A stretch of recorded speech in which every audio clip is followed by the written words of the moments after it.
जिस वजन से कदम लड़खड़ाने लगे, उस वजन को कभी सर पे लाना नहीं।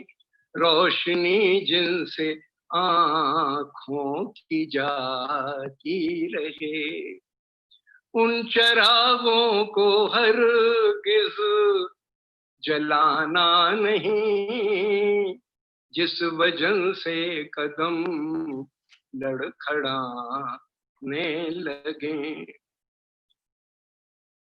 जितना सूरज घटाता है अपना वजन, उतना ही उजाला वो दुनिया को दे। बिन घटाए वजन बारिश दे सके, बिन घटाए वजन बारिश दे सके। ऐसा बादल किसी ने बनाया नहीं, जिस वजन से कदम लड़खड़ाने लगे। ख्यालों से खाली ज़हन हो तभी फूटती है सच्चाई की ताजा किरण, जिसके जरिए हकीकत को देख सको। ऐसा चश्मा किसी ने बनाया नहीं, जिस वजन से कदम लड़खड़ाने लगे। आखिरी शेर है, जुल्म शोषण से बढ़कर, जुल्म शोषण से बढ़कर अंधेरा नहीं। काले कानून ही उसके औजार हैं, उनको ना कहने की खुद में ताकत भरो। कैद खानों से भी खौफ खाना नहीं, जिस वजन से कदम लड़खड़ाने लगे। दिल से नफरत के अंधेरों को मिटाओ लोगों, जिंदगी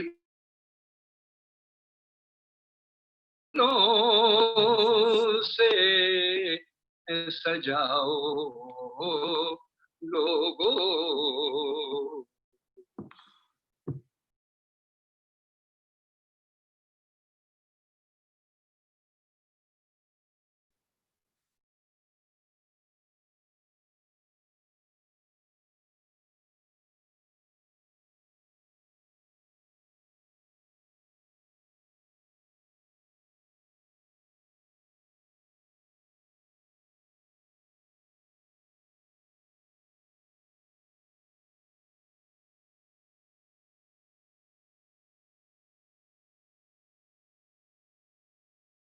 Greetings, everyone.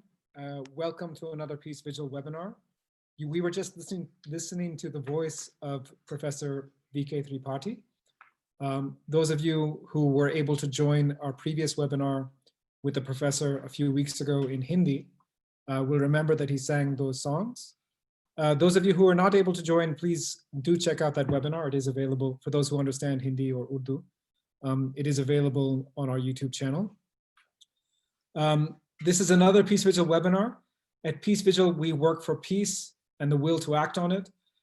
We bring you webinars, discussions, quizzes, songs, and dramas, all dedicated to peace, to the cause of peace in many countries, especially in India, South Africa, and the United States. Today we are very honored to be joined by Professor Vipin Tripathi again.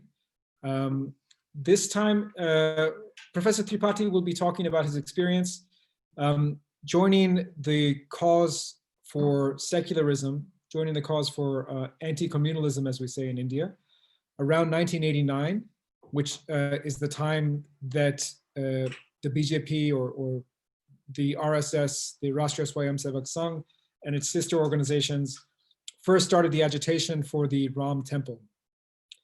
So around that time, he was inspired, and he decided that he was not in India at the time, but that he would do what he could where he could. He was in the USA, he was in Maryland. I am someone who grew up actually in the area where he was, and I can tell you that it would not have been an easy experience for him to try and find like-minded souls in Washington, DC and the area at that time. He has since been advocating for justice in Kashmir, been advocating around issues to do with Article 370, issues to do with the Babri Masjid, as I've said, communal harmony more generally. He's also the founder and main person behind the Sadbhav mission. Sadbhav means harmony, I guess would be a good translation in English. Dr. Tripathi is also not someone who sort of limits things to a superficial level. I think there's a tendency among many of us to just say, you know, Hindus and Muslims should all get along and sort of leave it at that.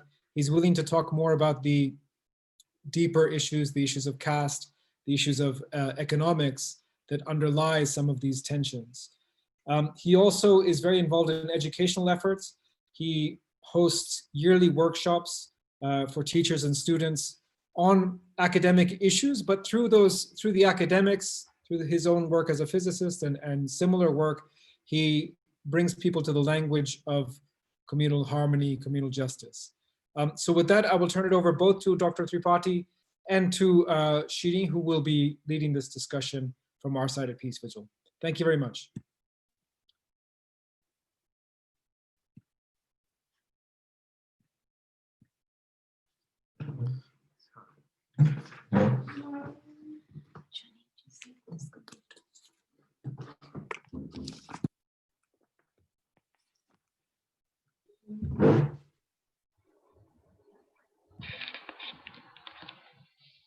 Hello. Hi, Shireen. Hello. How are you? So, hello and welcome, everyone. Dr. Vipin Tripathi, it is a pleasure to have you with us. I will begin by asking you if your childhood, which means, you know, the influence of your parents and your teachers, if that had something to do with your belief that coexistence is possible, and not only is it possible, it is desirable. Well, first of all, I would like to wish Eid Mubarak to the audience. And I feel honored to talk to you again.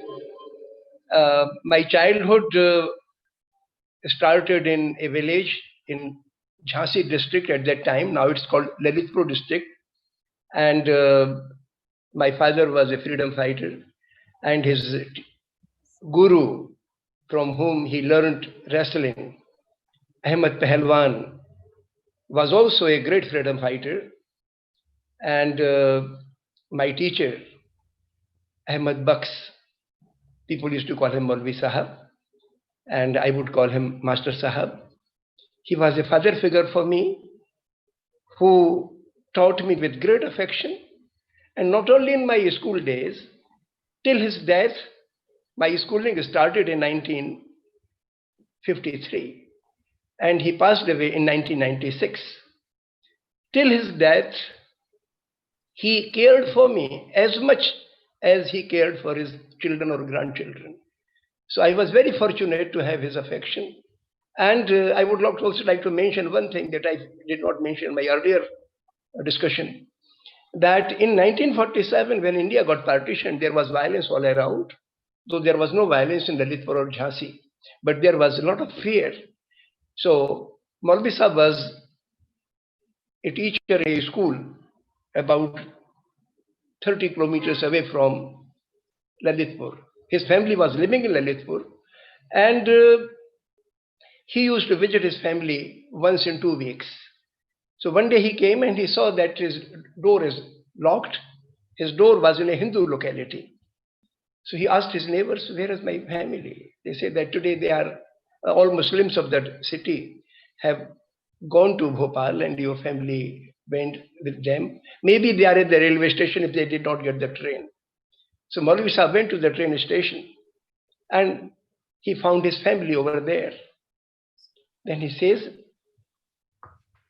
where are you going? This is our motherland.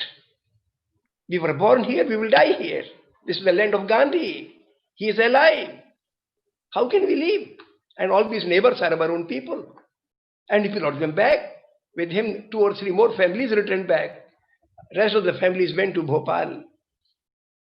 Few days later, my father and other people went there and brought other families also. So this was the conviction of Maulvi Sahib, that he had faith in his neighbors because of purity of his heart, that nobody will cheat him, nobody will cause trouble for him. So this was the character of Maulvi Sahib that I saw from childhood, and that has some impact on me.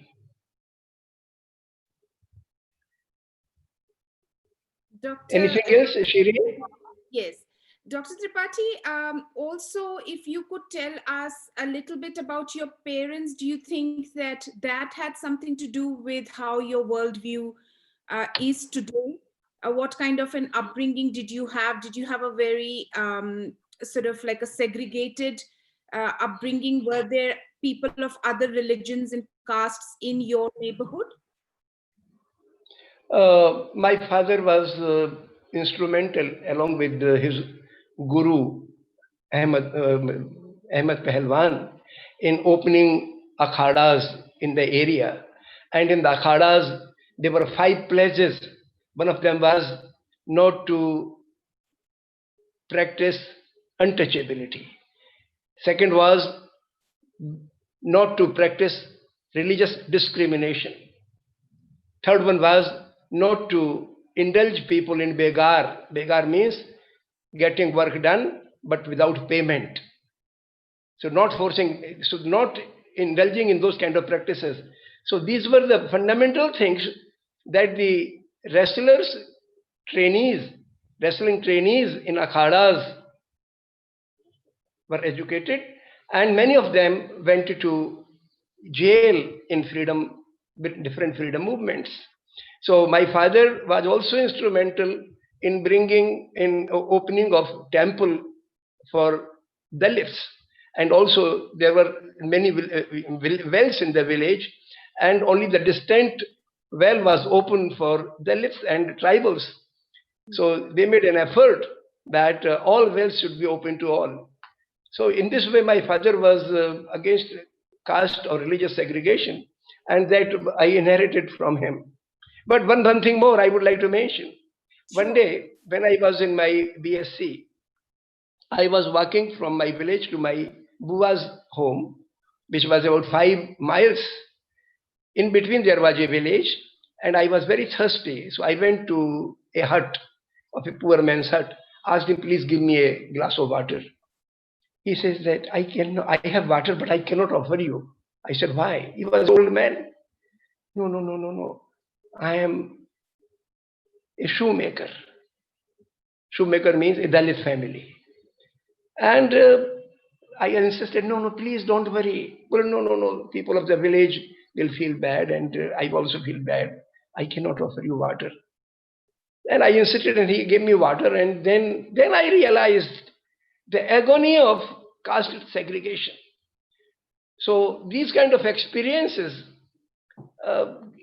made me firm in my conviction that we have to carry the fight for freedom at the grassroots, and freedom from segregation, freedom from exploitation, freedom from all sorts of oppression. So I think my experience is not only with my family alone, but my neighbors also, and the villages in my neighborhood also gave me a better picture of Indian society. Dr. Tripathi, what you have said goes against the values and the thoughts of the present regime that is in control of the Indian government today. Um, in other words, the Sangh, of which RSS is part of, and also the BJP. And as we are all aware, they run something called the shakhas. Shakhas just means branches. So they have these branches all around India where they pretty much brainwash people. And I'm sure that there were shakhas where you were growing up, or when you went to university or to a higher school, then when you got out of your town that you were living in. So in that kind of an environment, was it hard for you to understand why it was happening, why your upbringing was so much different from what was being taught in these shakhas? What was your experience regarding that kind of a system which exists till today? There are shakhas in India today. Well, the contrast was so huge.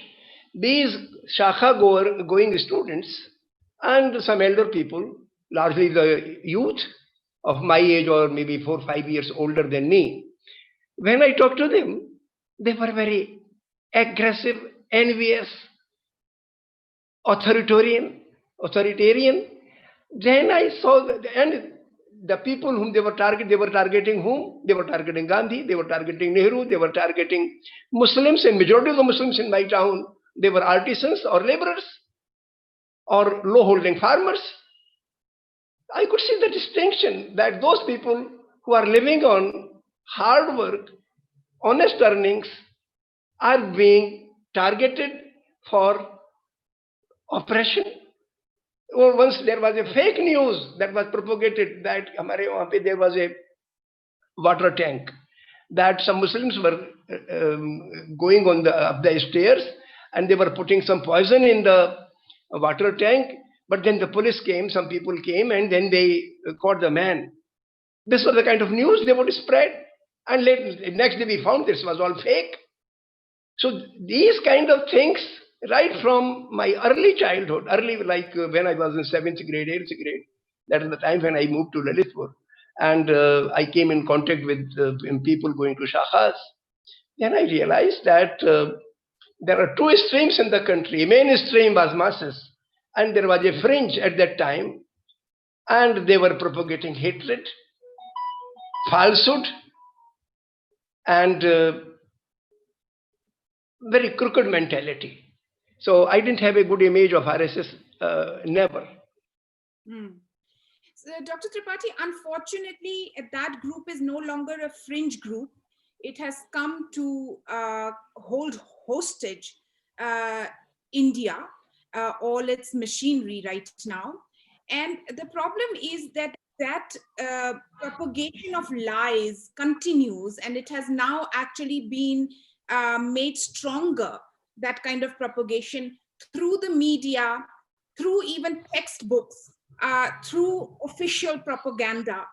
And in such a scenario, the kind of work you do, I'm sure, has become more difficult, because you go to people with facts and people ask you questions and you give them answers based on those facts. But of course, if our surroundings, our environment is constantly telling us lies, whether it is through the WhatsApp, Facebook, or through television channels, or through our textbooks, then it becomes very difficult for a person like you, who is basically trying to get to the masses and tell them that what is being told to them is actually false.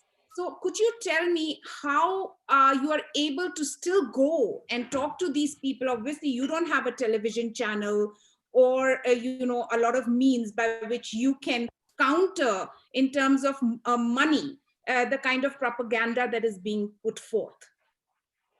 Let me give you an example. There was violence in Atali in Faridabad district. I went there. When I was talking to people, some old men said, Muslims are traitors. They eat of India and then they sing praise for Pakistan. I asked them, what do they do? Then he said, well, they are workers, they are laborers, they work for us.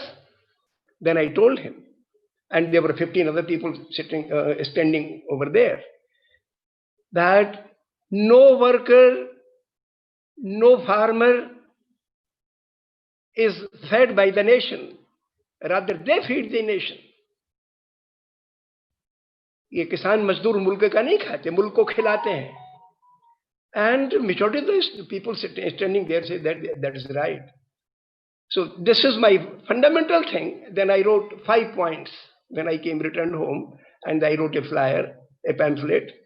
5 अहम सच्चाइयों पर अमल करें. Practice 5 fundamental truths. One of them was this. Second was to reply a pebble with a stone or a gun is a derailed mentality. It accentuates exploitation. Third was that through targeting an individual or humiliating an individual or a community, you may galvanize support among the majority. And on the strength of that, you can crush the meek, but you will lose your soul. This will destroy your soul. So refrain from such a sin. Fourth thing is that the power of the armaments of the military, the guns and bombs of the military, the wealth of the rich are not your strengths. Your strength lies only in one thing,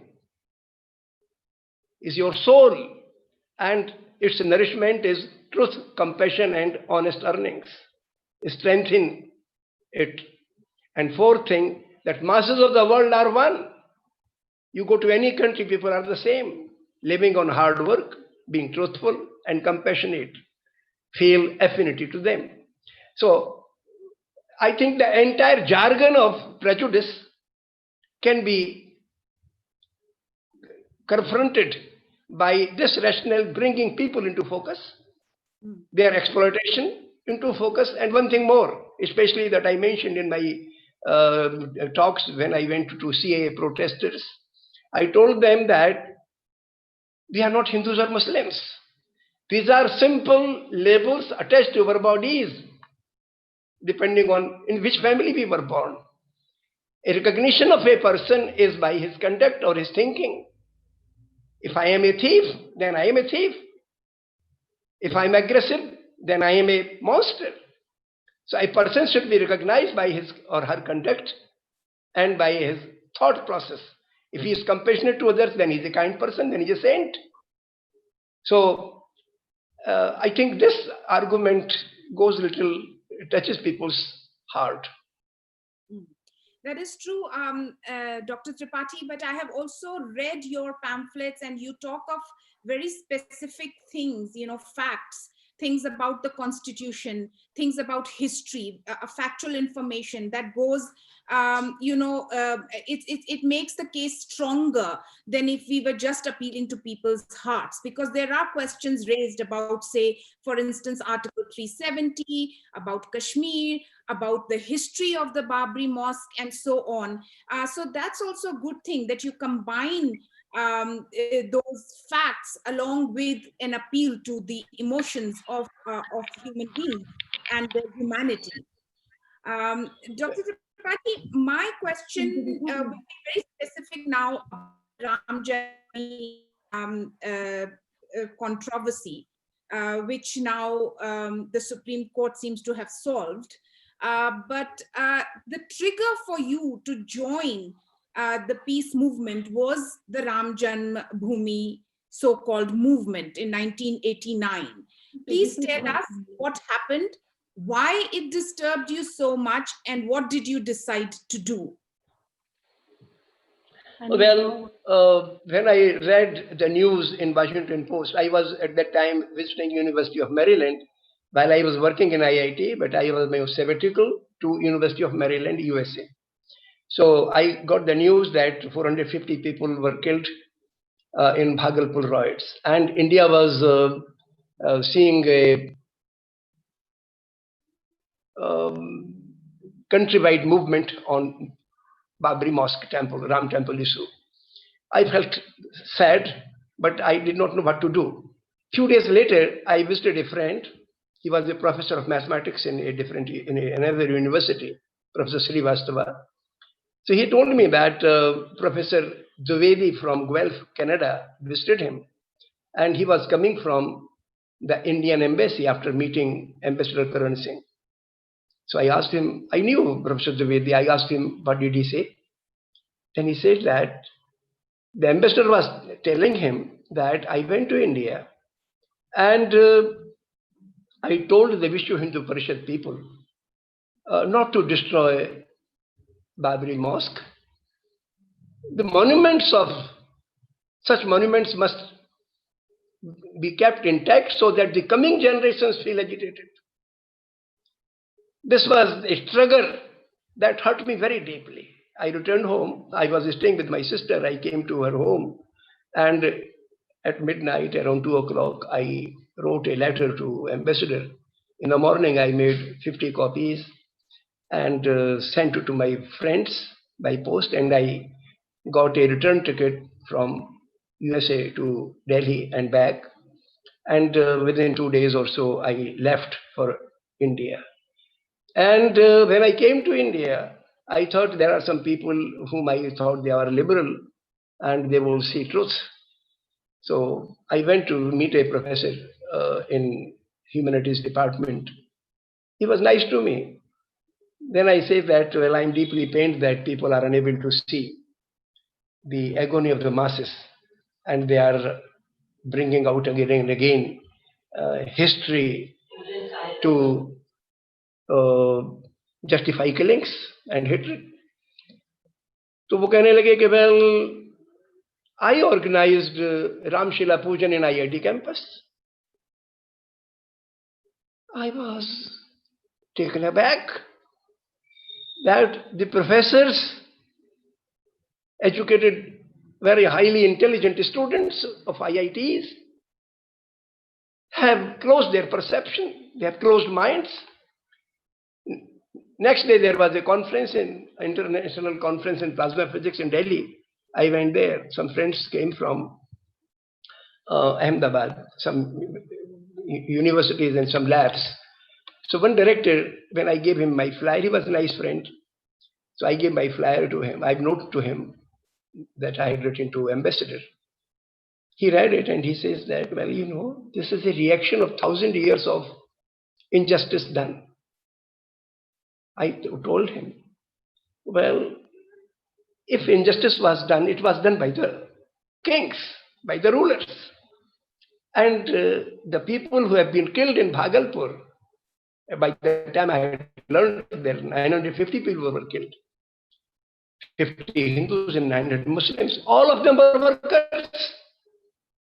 And I'm pretty sure that their forefathers at the time of those rulers must have been workers or artisans. And these are the classes which are exploited. Rulers are the exploiters. So how victims for the follies of the rulers? And my friend was very, very good. So he understood my argument. He says that you have a point and I appreciate your point. But when I went to Washington, D.C., I visited NIH, National Institute of Health. And at lunchtime, I went to different people. I heard the same argument. People will take my pamphlet and then they will say that, you know, it's a reaction to 1,000 years of injustice. This hurt me very deeply. Secondly, so I had two issues. One was that the educated class of our country has closed their minds, so it's a problem of clarity of perception. And second was, how can a armless, resourceless, common man of the country can save his life and dignity under such an onslaught? To me, every family in India has a temple in her home. And it's as big as Lord Ram when he was going to Lanka. Then in Rameshwaram, he built a clay idol of Lord Shiva. Usko worship kar diya. That was enough. So that kind of temple exists everywhere. What more you require? I think religion has a twin character. For masses, it teaches to be honest, to be transparent, to be humble, truthful, and live on hard work. But for the elite, these big temples have been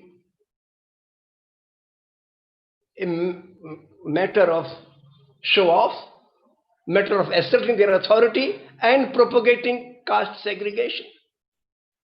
So I could see the distinction.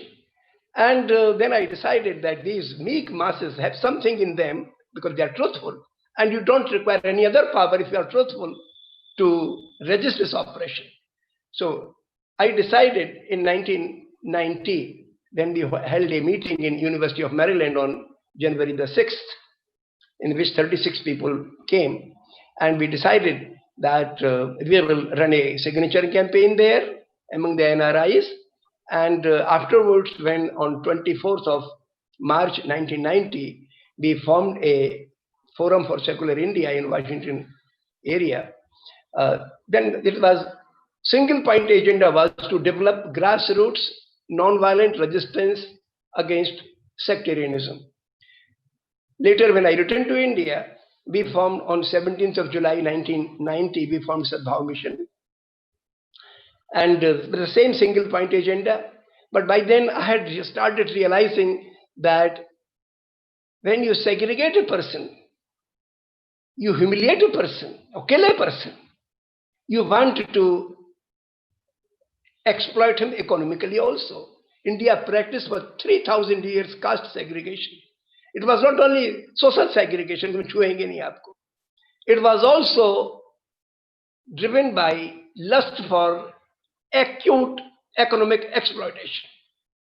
हम छुएंगे भी नहीं और उसको खून पिएंगे. Similarly, मुसलमान मजदूरों का भी हम यही करेंगे. बड़े ईमानदार होते हैं. You talk to any RSS people or any sectarian people, and they will say that, well, they are in their economic dealings or in their work, they are honest, more honest than others. लेकिन segregate करना है. So they want to do two things. They want to humiliate them. कि तू यहाँ का नहीं है, you are dirt, but then you want to economically exploit them also. So I think these two things go together. So then I realized that sectarianism is an instrument of exploitation and imperialism. And then onwards, my efforts have been to tell people to remove hatred and arrogance from their minds, and also to focus on economic inequity or exploitation. Dr. Tripathi, that is an extremely important point on which I would like you to expand further, because unfortunately, the understanding of peace in the world for many people is only about slogans like be peaceful, be kind, be loving. You know, it goes beyond that. In your case, you have tried utmost to show the various linkages between these points of economics, of history, of politics, and of peaceful coexistence, and also bigotry that exists. My question specifically is, what is the difference between 1989, when you started, to when the Modi regime came into power some years ago now? What, in terms of particularly economic policies or the role of the capital, is in seeing that difference? What is your analysis? 1989, India had a mixed economy. And well, economic crisis was developing, and in 1991, it made a transition from mixed economy to market economy. Well, there are good and bad points in there. I don't want to go into them. But to me, one thing is clear.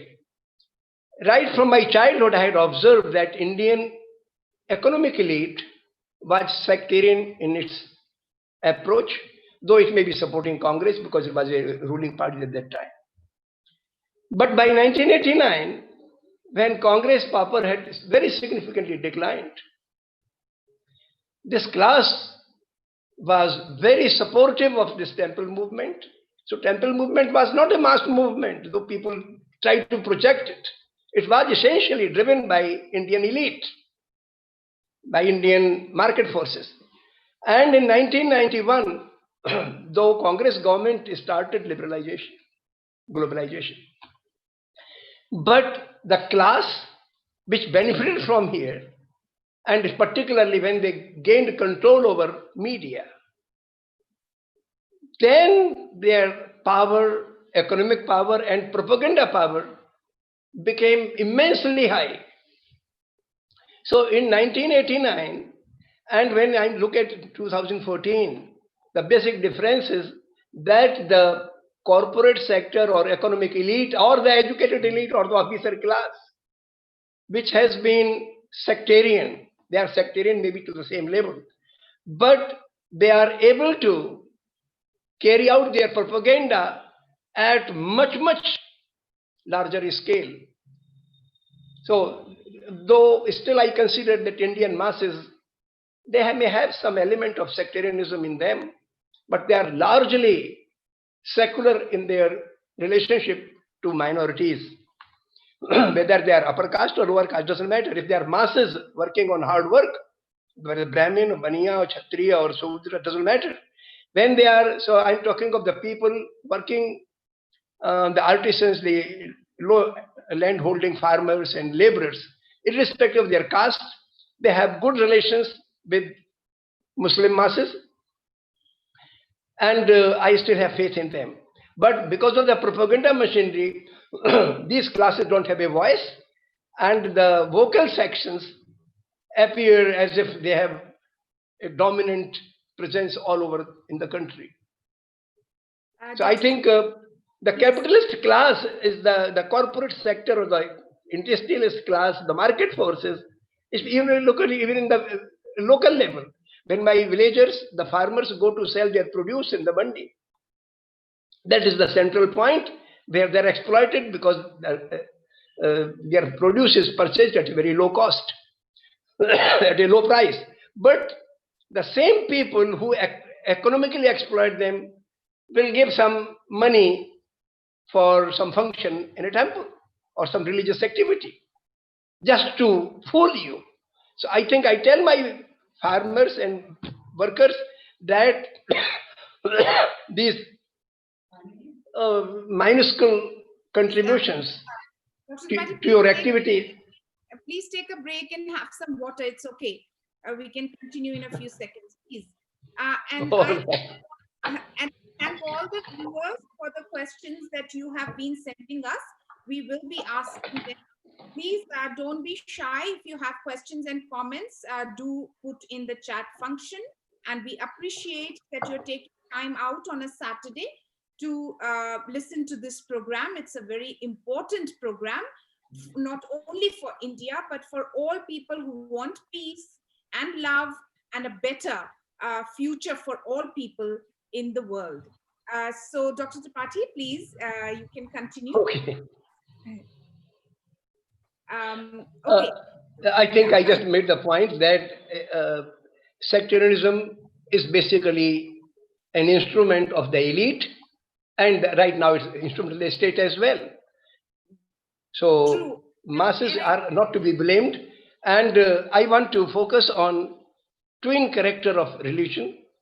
For masses is different than for the elite, and I think the hatred element has entered here in India. Well, it was against the caste for a long time, but against the religious segregation started during British rule after 1857, and especially when Gandhi led the mass movement for freedom. Afterwards, these forces become very aggressive. Sure. I think, what you're saying about the media, how media, the money that is coming to propagate these lies through the media is an important factor. And I would now like to discuss what you said about the exploited and the people who actually exploit. So the exploiters and the exploited, because this issue of communalism or sectarianism in India is, as you've rightly put, actually related to economics. And if we are talking of Babur, he obviously did not represent the vast majority of Muslims in India who, as you have said, are artisans or, you know, poor workers. And the same goes for Hindus. The Hindu Rajas and the big elite, you know, they don't represent the common Hindus. But propaganda works in a way that instead of looking at it as class struggle, people start to look at it as religious warfare. And so, you know, to get that point across is obviously difficult, but you are doing it, and we are very happy that you are making those linkages and you are doing it. Now, please tell us a little bit more about what you did when you got back to India. What are the kind of things that you have done since? We would like to know also your efforts in the field of education, where you have used education to not only make things better for students and for teachers, but also help them understand the composite culture of India. Well, when I returned from America in 1990, I organized a meeting in IIT Delhi. 110 people came from different academic circles, Jamia Millia Islamia, Delhi University, JNU, and IIT. And we had a very healthy discussion. And afterwards, I went to Indore. And in Indore, a workshop in physics was going on, and I was invited to give some lectures. And I went into the condition that I will hold a meeting on communal harmony also. So they said, sure, you can hold it. So when I held a meeting over there, before that I visited the area in Juni, Indore, where 29 people were killed during Ramshila Pujan campaign in 1989. I visited that area. But then I saw a Ekta Panchayat. That gave me a clue that what kind of efforts we have to put in. So what had happened that the police inspector of that area was a very nice person. And he wanted people to form a peace committee. And these were common people, small business and workers, some people as teachers. They formed a Ekta Panchayat. And they would meet every evening for 1 hour or so, or 2 hours. And this police officer will also come. He was fond of Shero Shairi or poetry. So he will share some poetry, his poetry with others, and listen to others also. So, and I do not know, I never met that police officer, but maybe probably he was transferred or whatever. But then the Ekta Panchayat continued for a few years. So that model came to my mind that we need to create Ekta Panchayats in different localities. Maybe only 1% population of that locality will be participating in this. But I think even if 1% people, like in a village, if there are, the population is 5,000, and if 50 people I can gather, they should be enough to counter sectarian propaganda and sectarian violence. Gandhi used to think that if one person in a village, if he is truthful, that he is ready to die for the cause of stopping sectarian violence, he is enough. This was Gandhi's position in 1946 when he went to Noakhali. So I said, I saw some that kind of picture in Ekta Panchayat, Indore. When I returned from there, then I picked some localities of Delhi where we would teach on Sundays, Saturdays, near IIT and then on Hojrani. So we will go to 2 places, and some friends from JNU will join me, some from IIT will join me. We will teach the children of underprivileged children.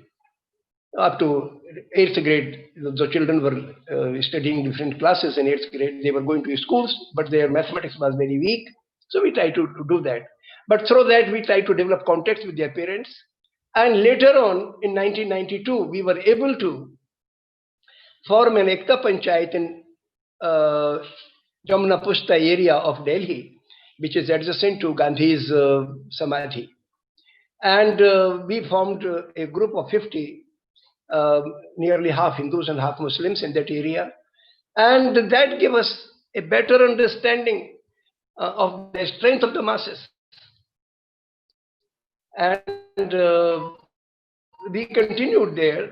One friend of ours, Satya Kumar, started living there. Another friend who came from America, he was doing his PhD, and he was set to marry a girl, but the girl died in an accident, and he decided that he will not marry and he will return to India and he will serve the children. So he went to a slum. He stayed in slum, Muhammad Sharif, and Muhammad Sharif lived there, and he was very good in mathematics. Constructive activity of teaching, plus awakening Hindus and Muslims both to rise above sectarianism. And fortunately, in that locality, people of all castes were there. There were Dalits as well. So it was really a panchayat of Dalits, upper caste Hindus, and Muslims, but all poor. Many of them were rickshaw pullers of different faiths and castes. So I think it was a great experience for us to reach out the masses. And afterwards, we started teaching in a school, Ambedkar Nagari school. Well, this was a very good experience. And when they realized the strength of mathematics, the school had 240 girls in 10th grade. Only 8 passed. The result was only 3%. Majority of the girls failed in mathematics. So when I learned about it, I talked to the principal and said that on Saturdays and Sundays, IIT is closed, and we can come and teach your students on Saturdays. So she was a very nice lady, and she allowed us. So 3 of us will go there. And in a small room, 80 girls will sit, and but they will maintain calm. They will not talk to each other.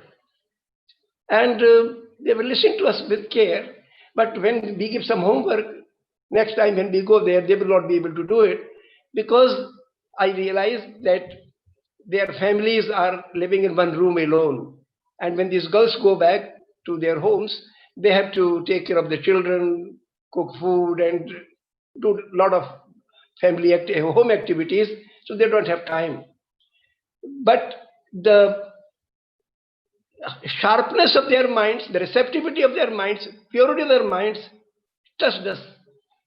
Then we started another activity.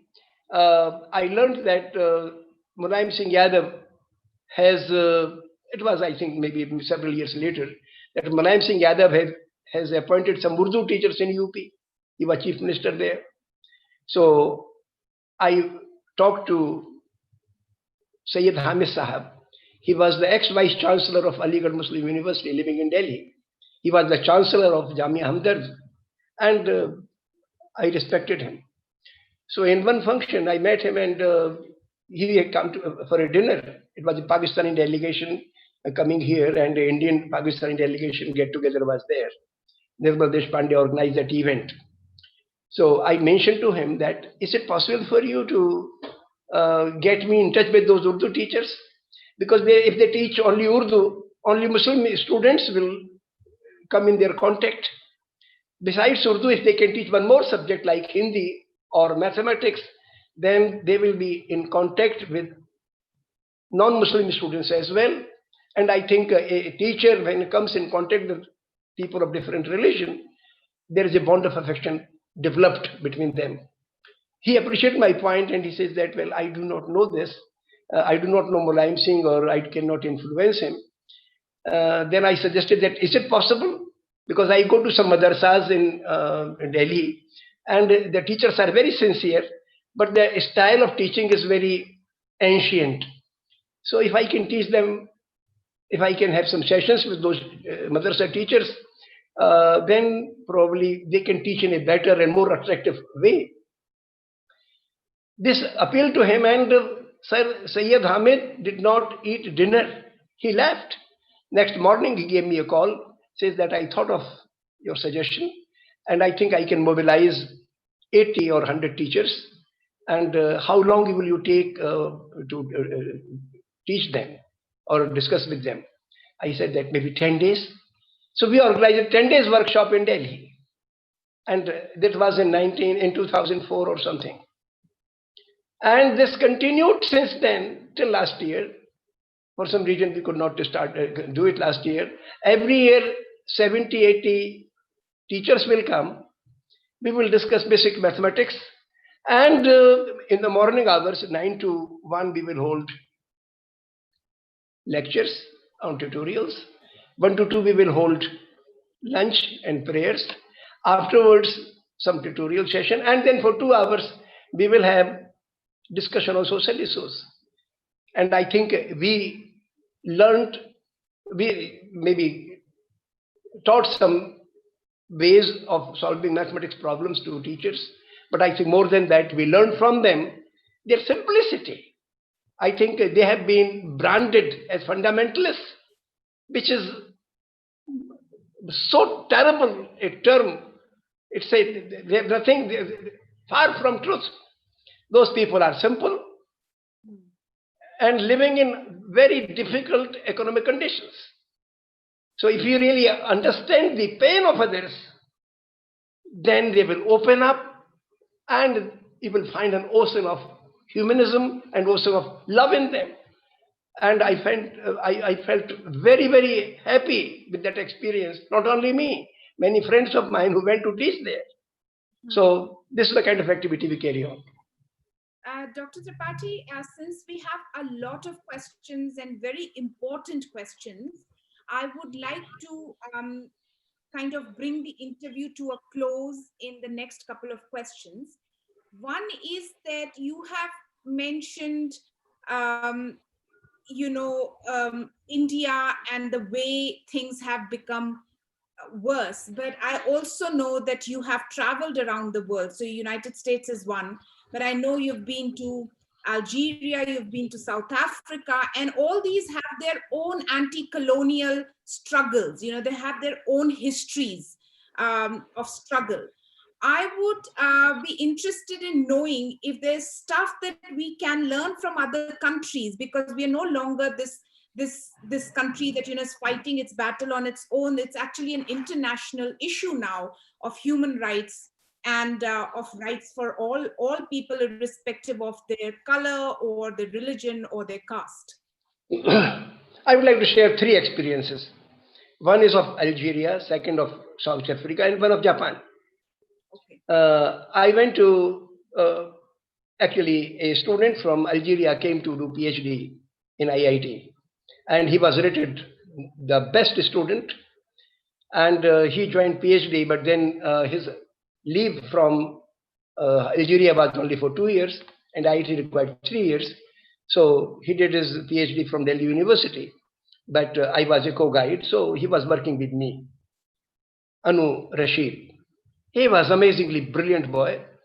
And after completing his PhD in 2 years, he returned to Algeria and he became a teacher. He was already a teacher, lecturer. He became, he joined his job back in University of Science and Technology. Then gradually he was promoted to become a professor. So in 2000, I think it was 2016, a conference was held in this university, and he invited me to present a review, give a review talk. So I went there. I asked people over there, how many students are there? They say 40,000. University of Science and Technology. It's not an arts school. It's a science and technology school. I said, what is the percentage of girls here? They say 55% girls. And I asked about teachers, 1,500 teachers. And how many of them are female? 50%. Next day, I was invited to give a talk at Center for Advanced Technology. There were 200 people, out of scientists, out of 100 of them, 100 were women. It was an eye-opening for me. We have been fed a terrible image of Islamic world. Algeria is an Islamic country which adopted Islam almost when it started in Saudi Arabia at the time of Prophet Muhammad. And one day I went to a class. My student, Rashid, was teaching. He said that you can speak to my students. It was a class of about 100 students. 60% maybe were girls. And when I spoke about science and freedom, majority of the students came to me. The girls wanted to take pictures, selfie with me. And they asked some questions, as if a family member asked some questions to you. I was overwhelmed by their affection and openness. What kind of image you have created of these people in the world? Algeria was a colony of France. In the freedom struggle, 15 lakh people, 1.5 million people were killed. So it's a country which suffered even more devastation than India under colonial regime. Congo is another country in Africa which was ruled by Belgium. Ruthless oppression. So what I wanted to convey was, so the Algerian experience taught me that whatever is the media propaganda or imperialist propaganda about Muslim countries, people are much simpler than even elsewhere. And they are truthful and hardworking. They live on honest earnings, masses. So this was one experience. Another was South Africa in 1998. I went to South Africa. And I was there for a week, University of Durban. I noted two things. University of Durban was primarily created as a school or a university for Indian population in Durban. And Durban is also a place where Gandhi used to live. And he has established his Phoenix Ashram. In 1950s, 58, 57, 58, around that time, the white regime of South Africa instigated or prepared some goons, Negro goons, to create trouble in Phoenix Ashram. They went there and put some homes to fire, and I think one person was killed. I'm not very sure whether killed or not, but I think one person was killed, but many homes were burnt. And that created an image in the minds of Indians living over there as if the Negroes, the local people, natives, are violent, while they were the victims of ruthless exploitation and violence of the regime, white regime. And when I went there, the white regime was over, it was liberated, but the Indian community, educated community, had ill feelings. Many of them had ill feelings against the local black people or the Negroes. This was one very dangerous thing. Second thing that was even more painful for me, that Gandhi started Satyagraha in South Africa. And it was through his interaction with common man over there. And one person was Muhammad Kachalia. Another was a Haji. These were the people, when Gandhi organized a meeting how to oppose the racist laws of the regime, then Muhammad Kachalia says that I think the laws are against our dignity, and I will not take the permit mandated by the regime, even if I go to jail or I am killed. Gandhi got the clue, and Gandhi writes in his book on South Africa Satyagraha a section on Muhammad Kachalia, that this man gave me an idea of Satyagraha. So what I am trying to convey to you, that a common endeavor of Hindus and Muslims living in South Africa, roughly 50%. and to only 2% of total population. In South Africa were 18%, and they held the power. So taking these people together, Gandhi registered the racist laws, and he succeeded.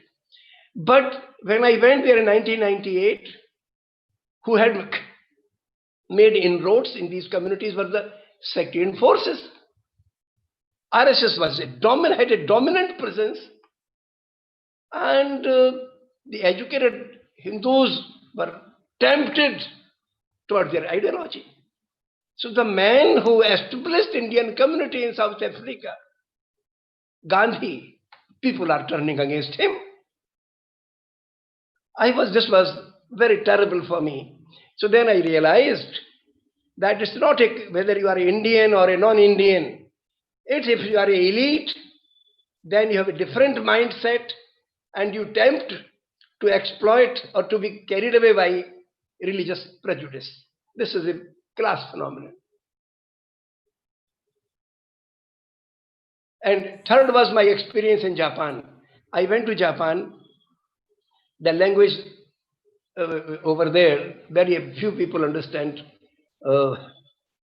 English, and I did not understand a word of Japanese. But when I talked to a janitor, that girl who was cleaning the toilets, she was so simple and able to communicate with me through her movements or her simplicity. Then I talked to many people of that economic stature or economic level, and I found overwhelming affection from them. I mean, I found some professors also who were very open-minded, and despite Nagasaki and Hiroshima, so there was a lot of injustice done to Japan by America. Those people didn't have any animosity from outside world. So I was very happy with that. So my point is that working classes all over the world are one.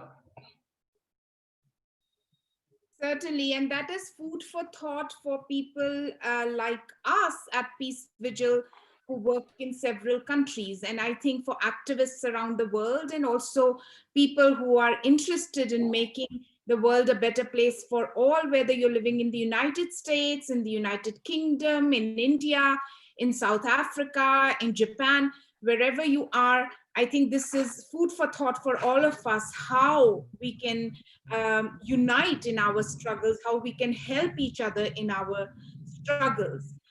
We would like to now move on to questions and answers before we kind of, give an overall picture of what we're talking about today.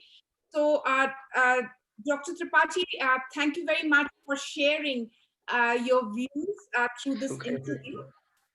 And we are going to now move to questions and answers. The first thing is that I'd like to thank everyone who has praised us.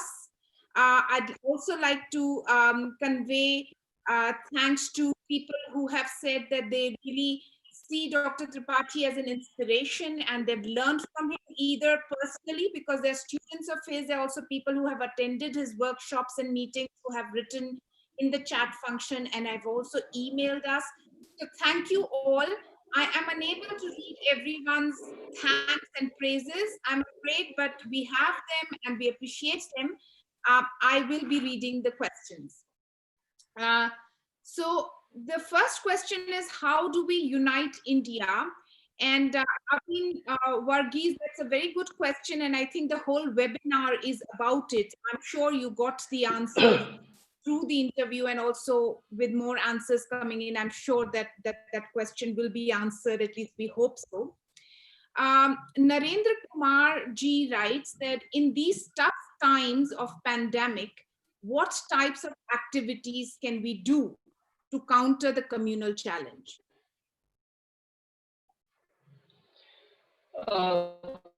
I think in last 4 months in India, our movements are severely restricted. Still, there's some opening, and like buses are carrying 20 passengers. Earlier, they used to carry maybe 60, 70 passengers. At 1/3 distance, metros are closed. Movements are restricted. But I think we need to go to the people. My message is rather like this. Number one, I would like to tell two things to the people. Number one, don't fight amongst yourselves, fight the injustice of the state. And I have pointed out some injustices. Number two, fight with the doctrine of truth and non-violence.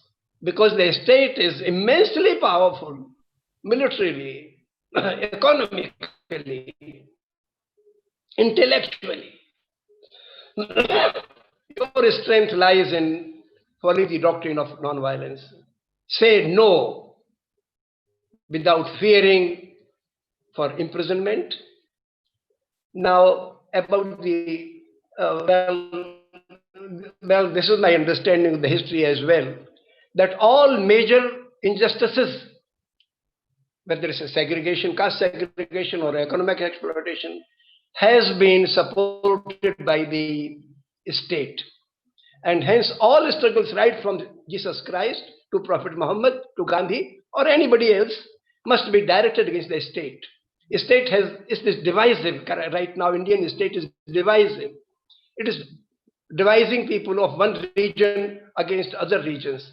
Like last year, they started this Kashmir assembly dissolution. Not only dissolution, they disbanded the assembly of J&K. And it created an euphoria in the rest of the country, as if the people in Kashmir were terrorists. Nothing can be more untruthful or a bigger lie than this, that Kashmiri masses are as non-violent or even more non-violent. Oh, sorry, that they are terrorists. The fact is that I visited that place twice, once for nearly a week when I gave 10 lectures, and the second time I went there in November last year for 2 days, and I met a cross-section of people, and I found those people are more innocent, more non-violent than in other states. So what has been done? A peaceful people were put under heavy isolation. Heavy curfew was imposed, their leaders were arrested, their all democratic rights were taken away, their economic activities were totally crippled. For a year, the students have not gone to school or colleges, and so on. It's a terrible repression. So at one end, you are repressing a state, and then you are showing your muscle power that, okay, the government is so strong, so powerful, that it can suppress the enemies. I think the projection of masses of one region as enemies of another is a terrible thing. And so state is divisive, enemy projection of masses on regionalism. And secondly, state is divided on religion. It was the British policy of divide and rule as enemies of another. The current regime, when they brought in CAA to citizenship, it was a divisive move. And fortunately, India shows guts when the girls and in nearly hundreds of thousands came on the streets, sit on dharna, and they demonstrated the power of non-violence. Probably the biggest show of non-violence after 1942, when Gandhi called for Quit India movement. So I think that is the second instance of divisive policy of the state. These two are specific. Third one is the repression of the working classes in the economic activities of the masses. This revealed a terrible thing, that Indian society has two economies, one for the elite, one for the masses. It's a two-tier economic system.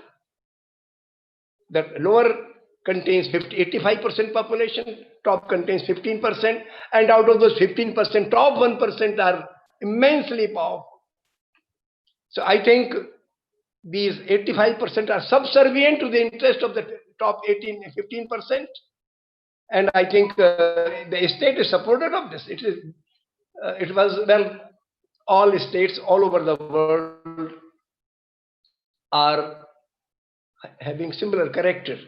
But lockdown, without taking any consideration for the people into account, was the most ruthless step of the state. I wish the workers, when they were walking back to their villages, had they spent 2 days and surrounding the bungalows of prime minister or chief minister or district magistrate, probably they will shake the government. So I think my message to my friends, Narendra is asking a question, is that this is a time when we have to create consciousness among the students and among the common men about imperialist character of the state, not of individual rulers. Don't mention about who is prime minister, who is home minister, who is what. It's a state character, and state implies not only the government, but also the elite who controls the economy, the corporate sector, including media. So I think we need to go to the people. We are carrying a campaign ourselves on from 5th of August to 15th of August, 11 days campaign going door to door in Delhi. I think we have picked 11 localities. So some of you can join this effort, and you can do similar kind of things in your place.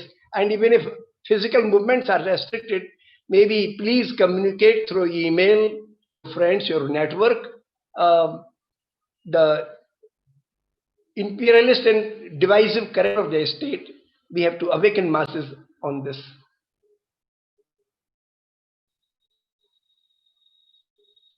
I think there's a little bit of there's a little bit of a sound problem, Dr. Tripathi, where maybe there's some, but I'm going to read the next question.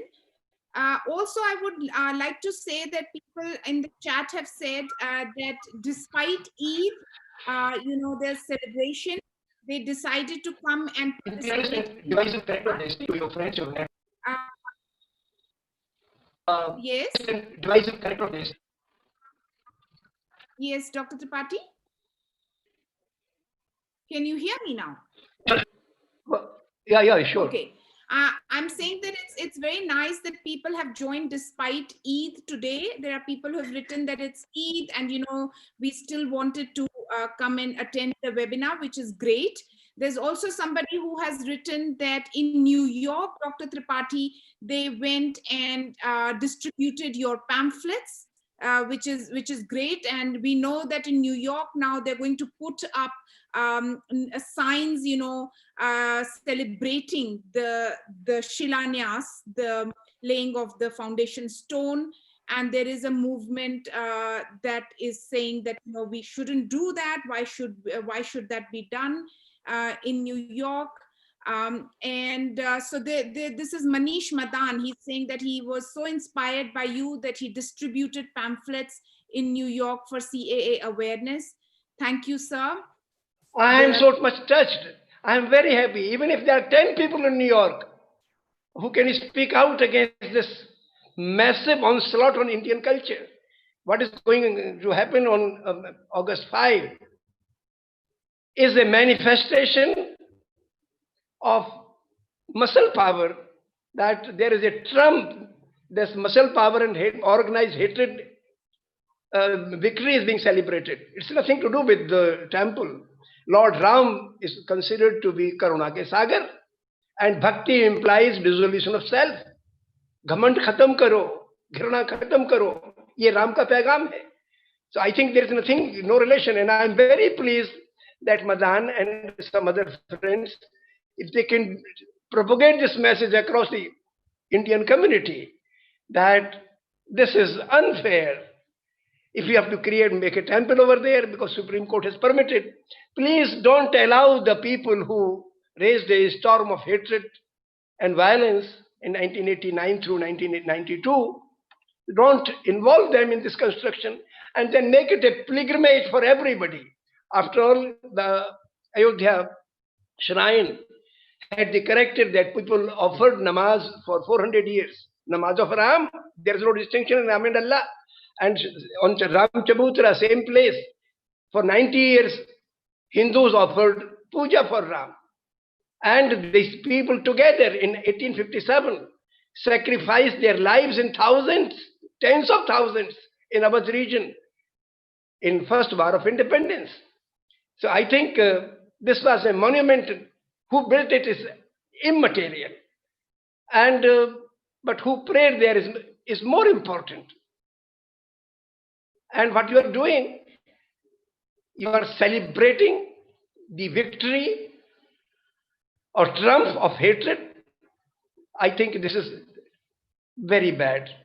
So I'm very pleased that there are some friends who are doing this. No, it's really good, and people are getting inspired with the kind of work that you do, and they are doing what they can, which also answers some of the questions being raised about what can I do, what can we do. So this is something you can do, perhaps, educate others. Even if you can't in these times because of the pandemic go out on the street and protest, you can still educate others, especially the celebration on the 5th.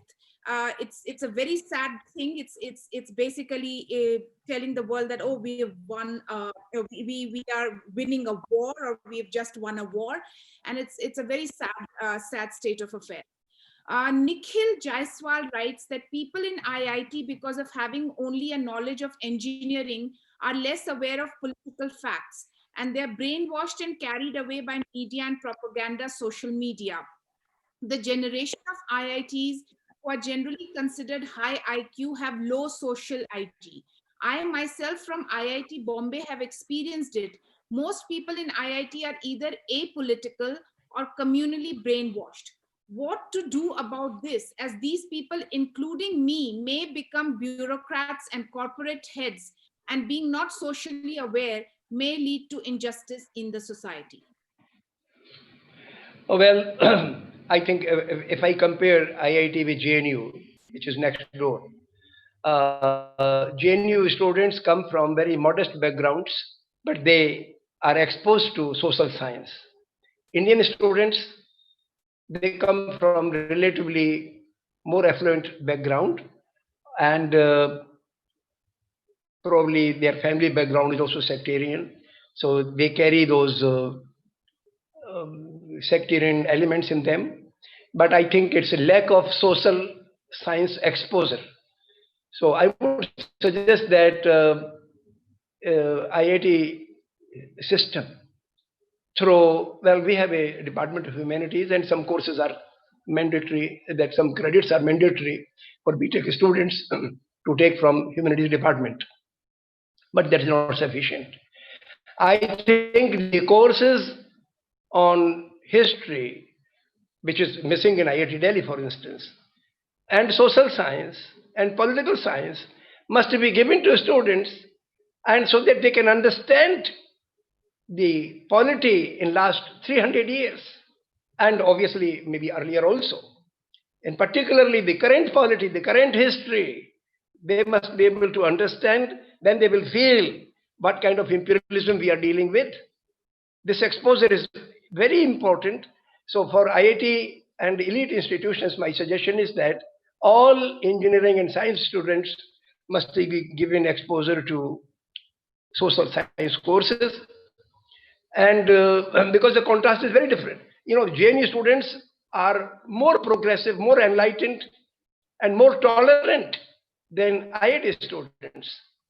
But I also find in IIT, some students are really very sensitive and very good. So I don't blame across the board. I would say that that IIT students lack in social exposure. I think it is definitely true that, we think of history or, other social sciences as subjects that are not important, but actually they are of paramount importance, even if you're just studying science, because, the progression of science, the progression of thinking in terms of logic and scientific temperament, they're all related to what has happened in history and also, current affairs. I would suggest that, if you like, you should perhaps share some of the other tools that are available on Peace Vigil. So, for instance, there is a webinar on Gandhi in South Africa. There is a great resource for anybody who wants to understand Satyagraha, who wants to understand what it actually means, how Gandhi grew from, sort of like a British gentleman to somebody who challenged the empire. Similarly, we have a great webinar on economics and COVID-19 on our Peace Vigil channel, which is on YouTube. These are all free tools, and you can watch them and share them.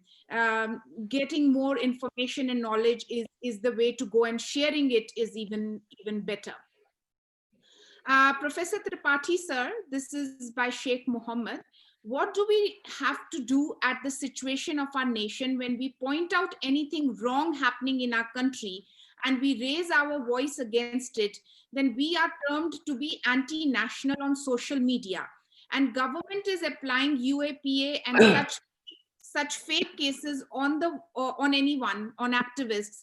So please enlighten us on this situation and guide us on how to be to dissent and to not get harassed by ruling government. This is a very major problem. Any social activist is targeted and framed in fake cases.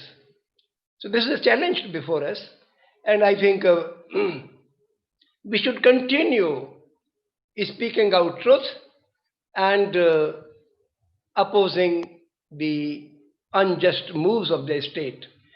That is so we have to make some sacrifices.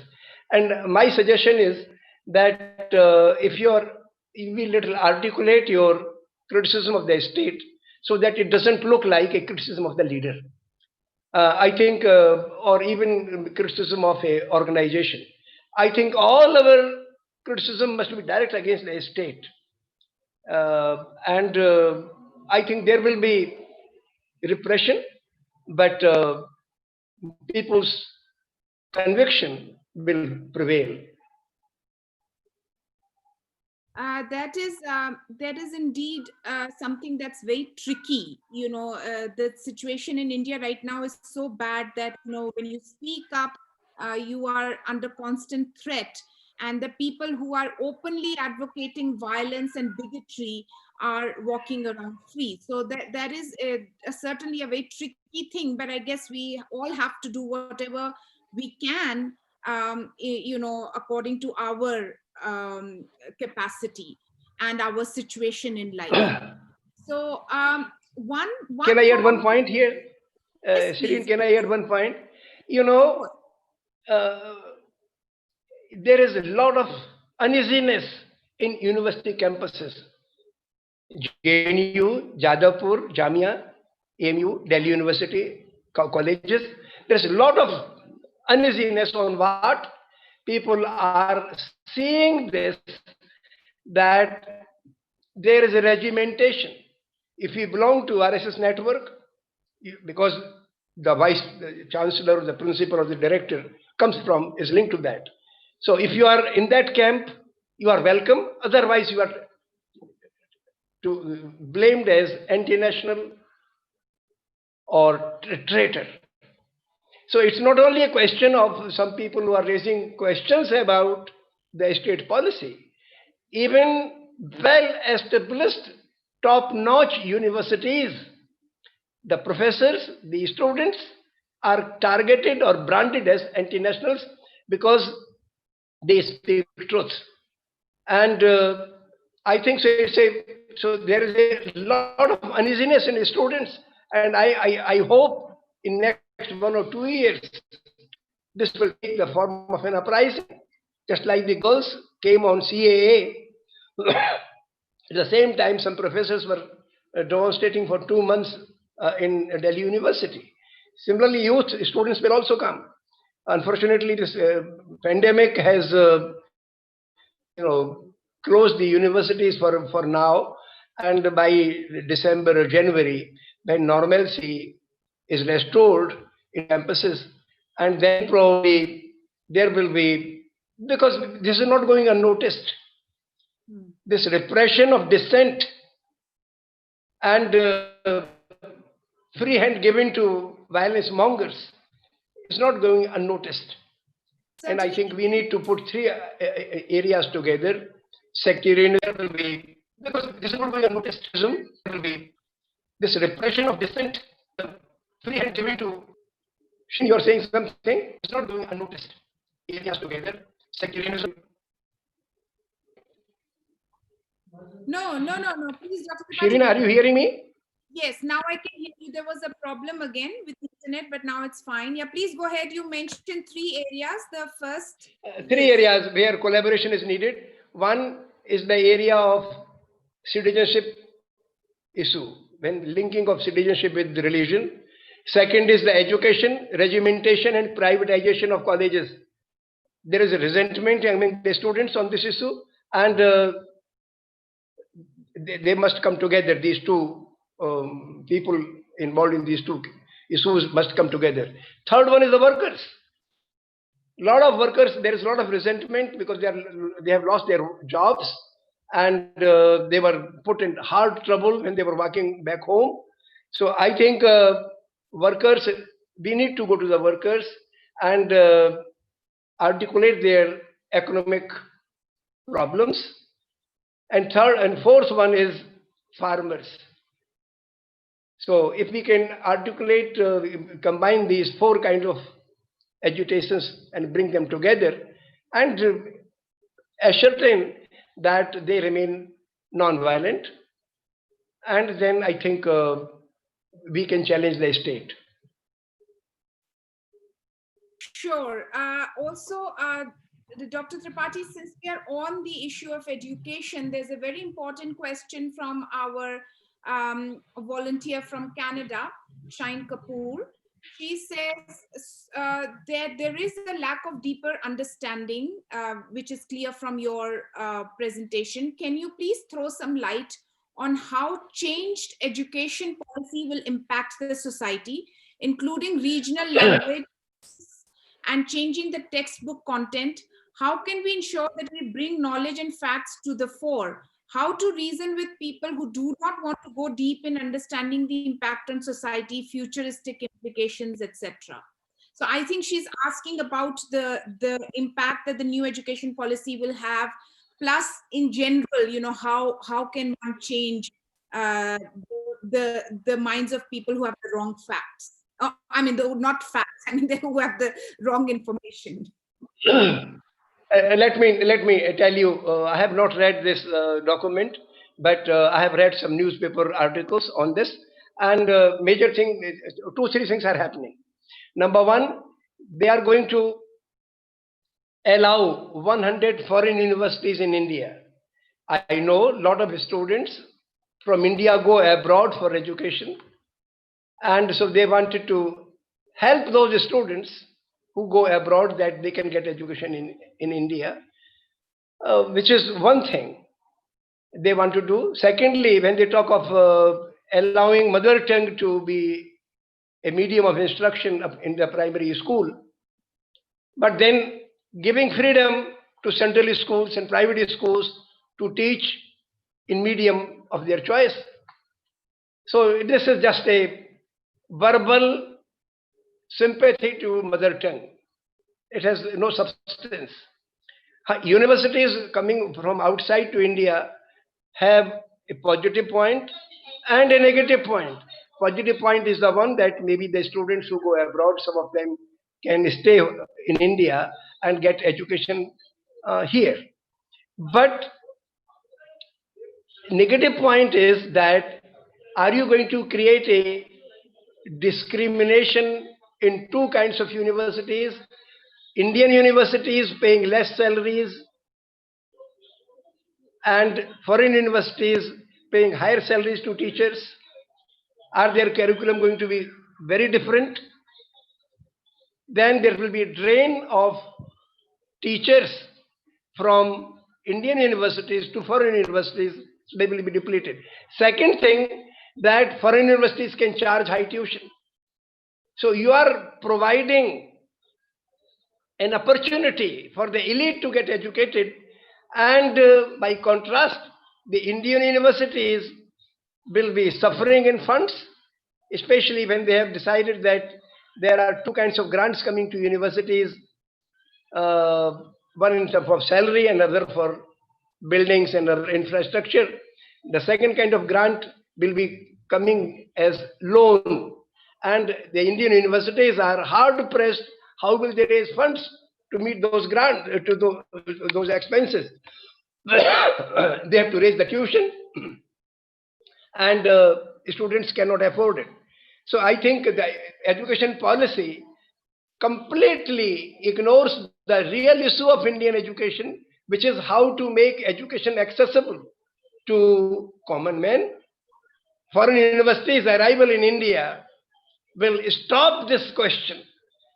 So people will be totally deprived, because right now there is a demand coming from youth, from teachers, that don't raise the tuition. The government should not withdraw from education. And they want to just withdraw from education and put a curtain that, okay, we are bringing some glamour from outside, which will cater to only the elite. So I think this education policy has a fallacy. It talks of mother tongue as the medium of instruction, which is fake. It talks of bringing good education from outside to India, which is fake because it will be localized. And then it's not telling us anything about what is going to happen to Indian universities. What kind of document we have prepared? This education policy doesn't address the fundamental question. How will you bring these children graduating from high school into universities and provide them reasonable education at modest cost? This is the fundamental question. And how will you stop the regimentation in schools and universities? It's another fundamental question. If you are appointing directors and vice chancellors and deans with sectarian outlook, this is a fundamental question. How will you stop it? Because, and then curriculum, especially you are ruining the history and social science curriculum. Sure. Plus, Dr. Tripathi, the problem we have with caste and with gender, you know, so many of our kids who come from backward classes, you know, in terms of their caste background, and also many of the girls, they already find it hard to go into the school system. And if we privatize it, it's going to be even worse, because if a family has to put money into education and they have very little money, they will send their son instead of their daughter.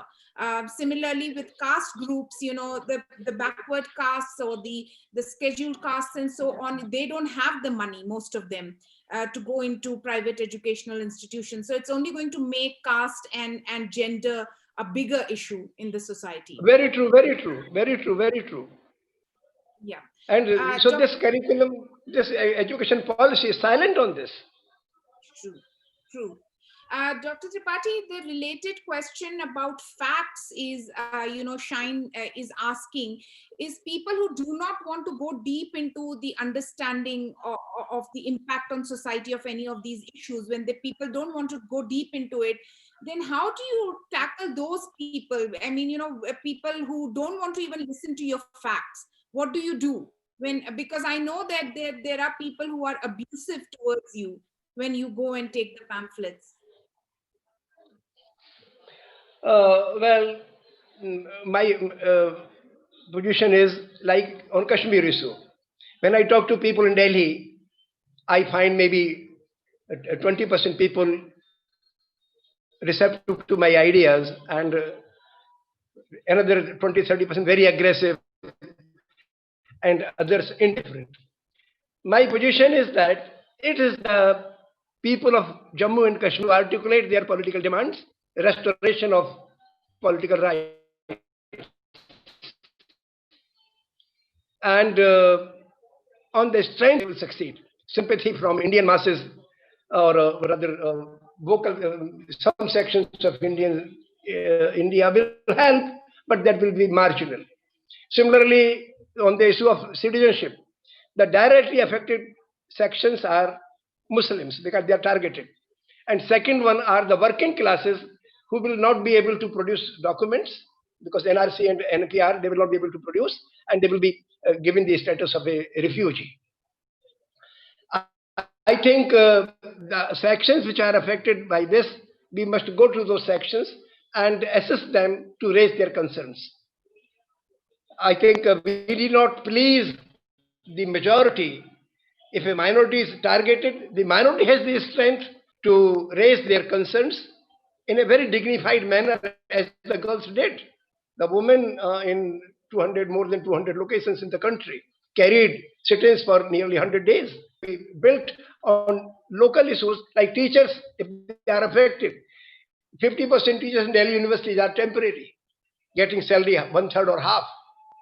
Then they are agitating. So we should go to talk about education issue with them and help them articulate their demands and their agitation. So rather than, even Gandhi could not please everybody when he was leading the freedom movement. When he started Champaran Satyagraha, he asked people from all over the country not to go over there. Local people will carry their struggle. In South Africa, Indians carried their struggle on their own strength without getting much support from people of India. So I think local people have a strength, and we should support them. Absolutely. And also, I think oftentimes we let the people who are in power set the agenda. I think we have to take the agenda in our own hands and, portray things that we think are important. So if they are fighting over temple and mosque, like Dr. Tripathi said, we need to bring in the issues of economics. We need to bring in the issues of joblessness, of working hours, of working conditions, and so on. So I think we have to take that step and not let them decide what the agenda is. The next question, Dr. Tripathi, especially because now you mentioned Gandhi, I think this is a good transition to this question. It will be enlightening to, Vishwa Bandhu Pathak ji is writing, it will be enlightening to get Professor Tripathi's views on nationalism and how much the modern form differs from Gandhiji's concept of nationalism. I would like to hear his idea of people-centric nationalism. Oh, it's a total contrast. The nationalism propagated by the ruling elite in the country today is essentially imperialism. That my network, my class, which they represent, must dominate and others must follow. They must be subservient or slaves. This is their nationalism. Then they talk of war against Pakistan or war against, China is not a discussion these days, but controlling your neighbors or keeping them quiet. This kind of nationalism is essentially, I call as imperialism. It's a different name they are using. Gandhi started the real nationalism. What is nationalism? Nationalism implies that the people of the country must be viewed, their problems must be viewed without any notion of label of caste or religion or region. They must be treated at par with each other. And everybody has a right to live with full freedom and dignity. So a nationalism means if some authority is checking their or controlling their freedom or exploiting them, that authority must go. This is nationalism. To strive for people's freedom, well-being, that is nationalism. That was Gandhi's nationalism. And sectarian nationalism means they see that my caste should be propagated, but they are not really propagating their own caste or their own religion. Like Muslim League was not representing the interest of the Muslims. Hindu Mahasabha was not representing the interest of Hindus. They were essentially power-seeking elements in communities. They were projecting themselves as representative of the whole community. They were not. They hardly any, I think even BJP today or RSS today hardly represents 5% people of the country. They represent only the elite. And I think we should not be misled by their propaganda. We must understand the impact of their policies and their actions on common man, and they are very devastating. So by their actions, they are anti-people, and whether they come in the garb of religion or nationalism, it's a fake garb. True. Dr. Tripathi and our viewers, unfortunately, we will have to start closing the webinar now. I can only take a couple of more questions. And the reason for that is that people are in various time zones and we don't want to exceed more than 2.5 hours. And we are already at 1 hour, 40 minutes, and we have closing remarks as well. So I will only be able to take a couple of more questions, but my suggestion is that if you want to have a longer discussion or you have questions, feel free to write to us. It's not a problem. I'm sure Dr. Tripathi will be very happy to answer your questions. So send us an email with what you think, or you can put a remark on our Facebook page. So don't be shy, do it. Unfortunately, because of various time zones, we cannot continue the webinar for too much longer now. We will have to wind up in about 20-25 minutes, maybe at the most half an hour. So there's a question, Dr. Tripathi. It's from your student, Jyoti Chauhan. She's asking. I'm glad she's there. I'm also very happy. So many people have joined who have heard of you or know you, and I think that's a great thing. And the people who don't are learning today. So that's amazing. She says, as a teacher, what all are the things that can be done to make youngsters more compassionate and more aware of the current situation on realistic grounds? I think she's stressing on that, realistically speaking. She is already doing it. She is teaching in Delhi University. And I'm very pleased. She is a student from IIT Delhi. And she is already doing that. She is talking to students on CA. She is talking to students on religious hatred, etc. And I think this is the way one should continue. So have some patience.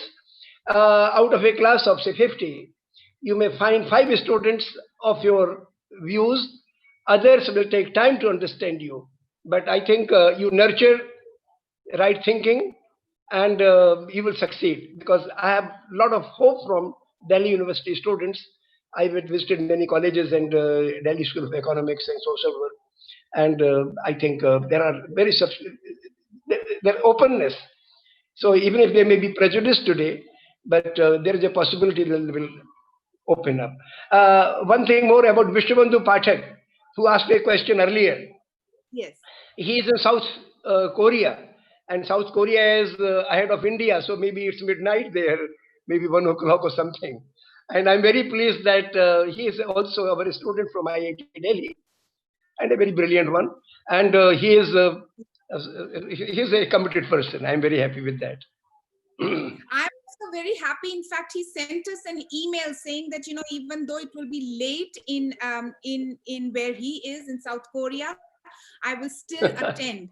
And we are so pleased. I can't tell you the amount of just the love and the interest that we get for these webinars. I can't tell you, people from countries that you would never expect that people will sign on from. So it's amazing. And this is our second webinar with Vipin Tripathi ji, but also for our other webinars with Dr. Jagmohan Singh ji, with Mozam Siddiqui ji, and now we have one coming up with Subhash Ghatade ji. We have a lot of webinars that have happened and a lot of webinars that are coming up. And we are very pleased to note that people from all over the world attend them. So that's great. Peace education, I think, is interesting. If you're interested in peace, then you will take time out and watch stuff. One thing that is coming up is that somebody missed the beginning half of this event. Mr. Farooq Chandiwala, no worries at all. It's actually live streaming on the YouTube channel, Peace Vigil, so you can rewind it and watch. So no worries at all, you'll get the whole one. And if you want the Hindi version of it, we also have that, the Hindi webinar with Dr. Vipin Tripathi. Dr. Tripathi, there is a question from Mr. Ashok Batra from United States. He says, great presentation. I need to know the action plan to counteract false news which goes unchallenged.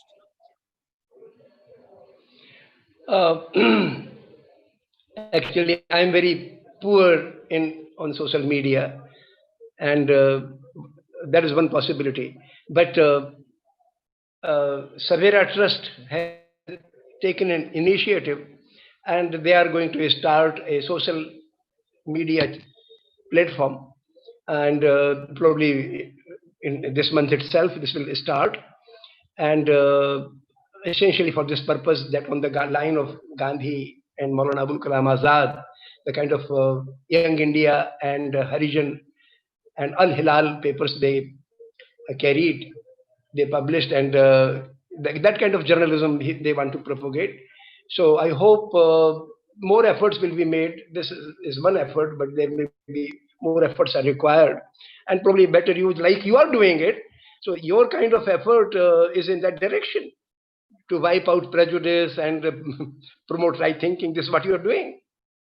Thank you, Dr. Tripathi. That is correct. That is our main work. We are peace educators. Peace Vigil does peace education, and we have a lot of internet tools that you can use, Mr. Batra. In fact, last year we had several presentations and workshops in the United States, including Maryland and Washington, D.C. So next time we are there, feel free to join us. These are all free workshops, free educational platforms. And, we have a lot of tools available already. So depending on the subject you're dealing with, for instance, race. Now, we can give you several tools on race that will help you talk to people who otherwise wouldn't want to listen.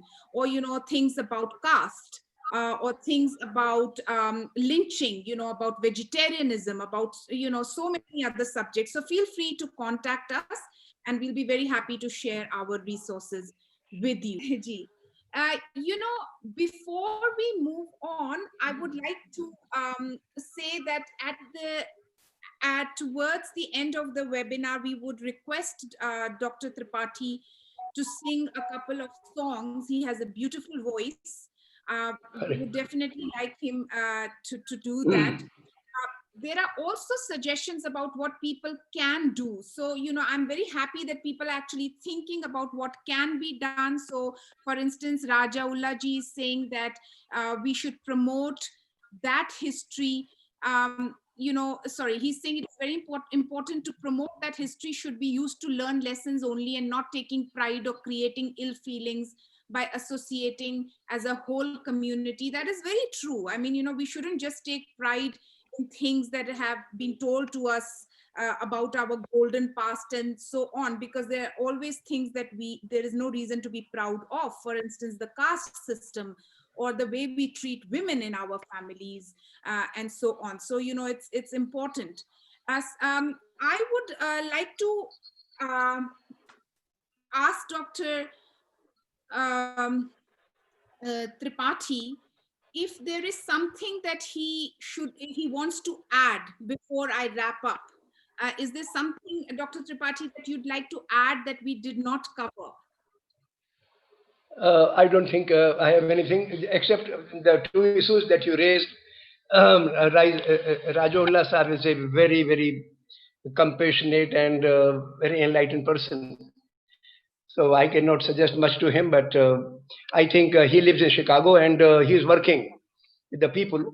It is my urge. I feel deep urge to go to the second generation of Indians living in America. The first generation people are quite prejudiced, but their children are not. So we need to reach out to people over there. In India, what we need to do, I want, through education, we can reach out to youth in India also. Majority of the school-going children or majority of the college-going students are not getting good education. So by holding workshops to them and through workshops developing some understanding of social issues is possible.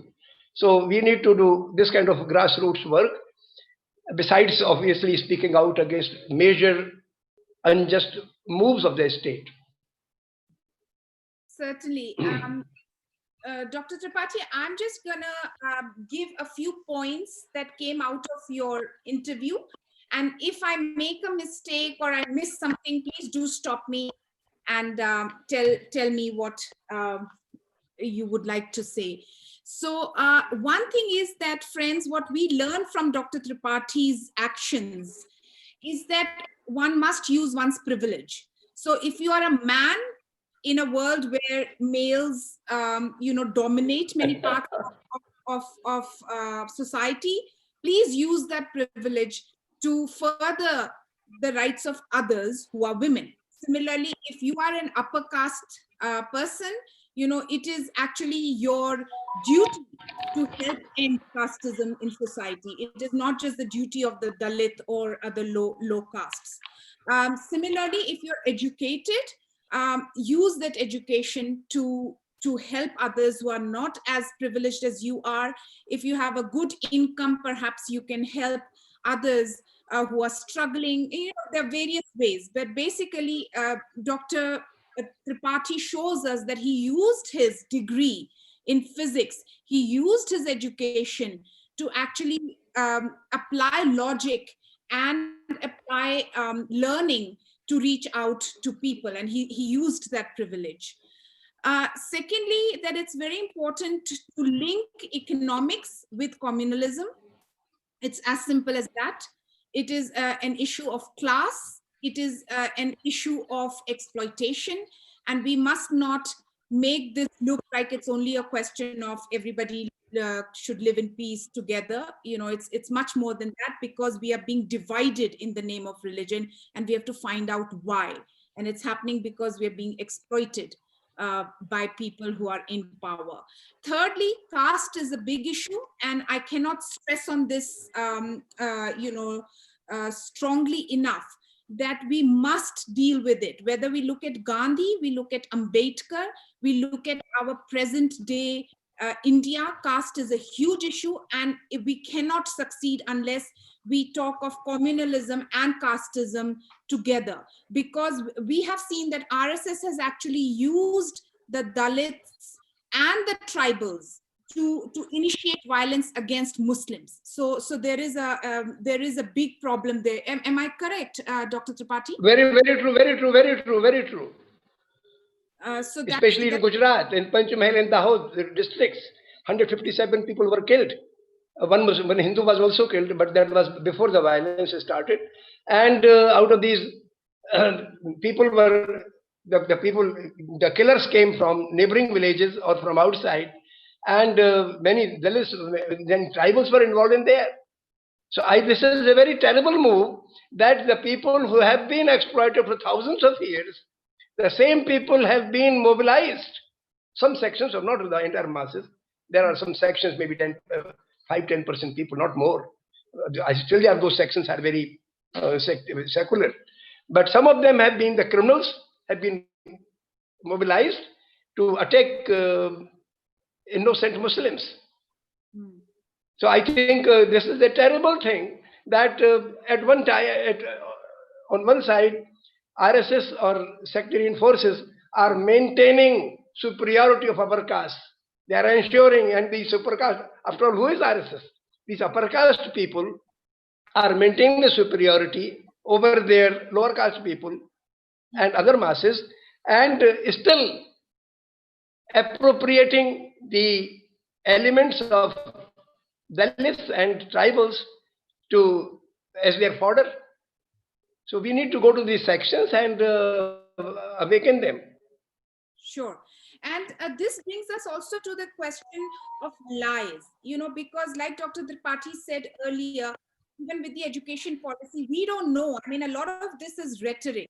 So, when people say, oh, all Hindus are one, does it actually mean that when it comes to state policy? Because obviously it doesn't. There is actually a statue of Manu in front of I think it's the Jaipur High Court.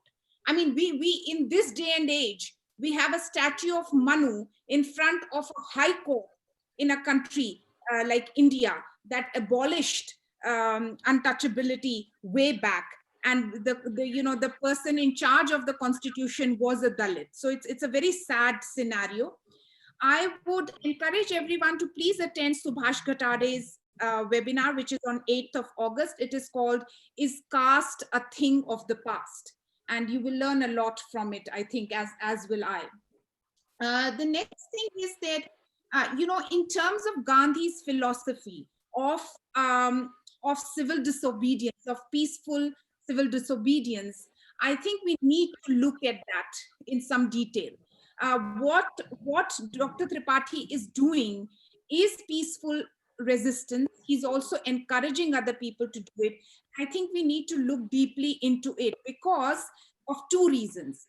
One is that there is a whole propaganda machine that is against anybody who wants the rule of law in India, who wants the constitution to succeed, who wants secularism, who wants egalitarian economic policies. So there's a whole propaganda machine working against that. So how do you counter that? You counter that with education. That is what Dr. Tripathi is doing, which is what Gandhi also did. He started with newspapers by talking to people and so on. And in this, the issue of person-to-person contact, which one of the people in the chat have mentioned, Dr. Tripathi, that how important is person-to-person contact. And I think it's very important. So even though we live in the age of social media. The second is that there's violence of state. So the state is committing violence against dissenters or minorities, Dalits, and so on. So how do you counter that? You cannot counter that with violence. That's just not possible. Nobody can have as many guns as the rulers. Plus, it is not desirable either. So what do? That is civil disobedience that you have to do. So those two things are very important. And I think we need to look more into our history, not just Gandhi, but Martin Luther King Jr. and other people. And if you want to learn more about Gandhi's beginnings in South Africa, as I have mentioned, we have a webinar on that on our Peace Vigil channel. And two last things is that one is that we must form alliances with others. So if you're in the United States, forming alliances with people who are fighting for the rights of African Americans is very important. Similarly, if you're in South Africa, it's very important that you reach out to people of other skin colors and not just think of yourself as an Indian and that you are anything better than the other Black people in society. And lastly, which I think is something that is a very hopeful thing, which I personally believe very strongly in, is that we have the numbers. We really do, okay? The people who are doing these bad things, they are a minority. People like us are the majority. Some of us may not be able to speak. Some of us may choose not to speak. But the fact is that the peace-loving, humane people are a bigger number, much bigger number. So let's take hope in that. Let's take courage in that. Let's not be discouraged with what is happening. Let us do what we can do. Not worry about what we can't do. Or worry about what we can do. And if we are not doing what we can do, then there's a problem. So let's keep doing that. And Dr. Tripathi, that's it from me in terms of encapsulating what you said. If I've missed anything or if there's something wrong that I said, please correct me. No. I think you have summarized everything so well. with perfection. I don't have to add anything. Thank you, Dr. Tripathi. We would love to hear you sing any song that you feel like singing. We played the new song that you have written at the beginning of the webinar. So it's really up to you what you would like to sing. But in 2012, there was violence in Assam. I went to there. It was between Bodos, and which is a Hindu tribal community, and Muslims. Both were poor, and in violence, about 20%, about 100 people were killed, and 400,000 were rendered homeless. Out of these, 20% were Bodos, and 80% of homeless and killed were Muslims. So I went to Bodos relief camp.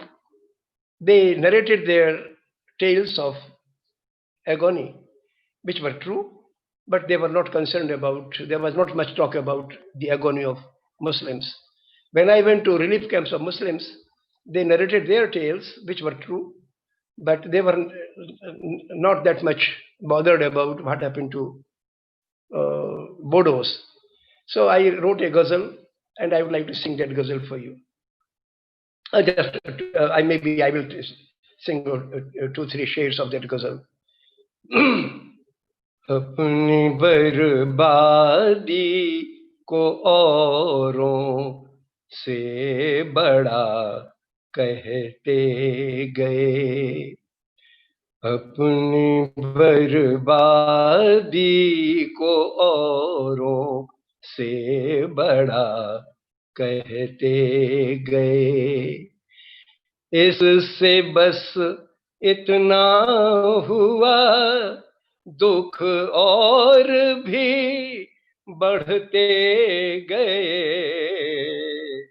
अपनी बर्बादी को औरों से बड़ा कहते गए, आंसुओं की बाढ़ आई, जब मेरी उंगली जली,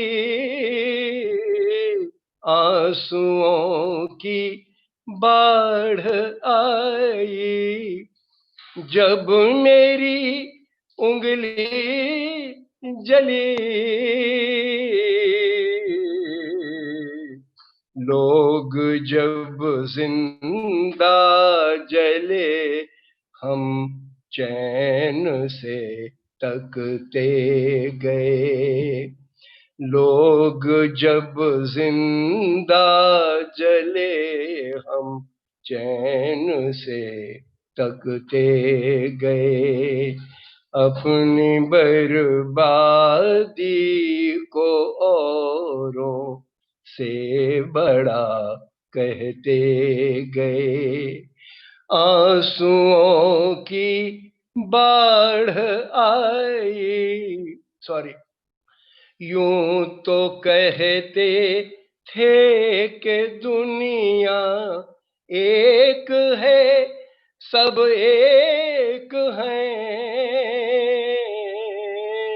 यूं तो कहते थे कि दुनिया एक है, सब एक हैं,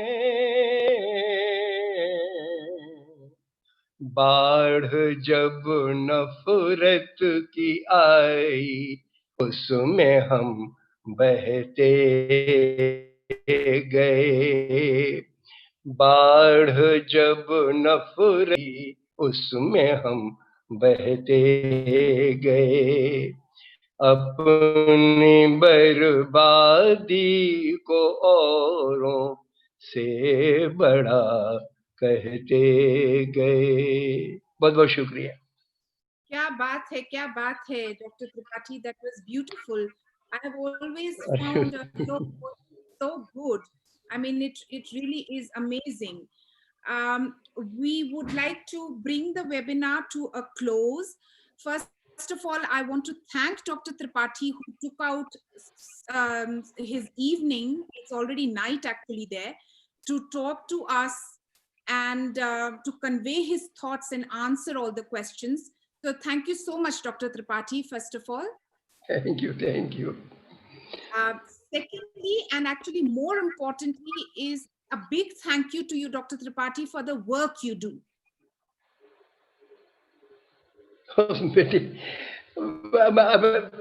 You are doing maybe 100 times more work than what I am doing. I am very touched by your magnanimity and generosity. Please continue. You are hope for the coming times. Thank you so much, Dr. Tripathi. But really, I'm doing nothing compared to what you have done all these years. But I do promise you that Samir and I and all our supporters at Peace Vigil will continue to work towards peace, towards a society where we can all live in harmony, in peace together. As Gandhi said, tolerance is a bad word. So, we're not looking for a tolerant society. We are looking at an inclusive society where people live happily with each other.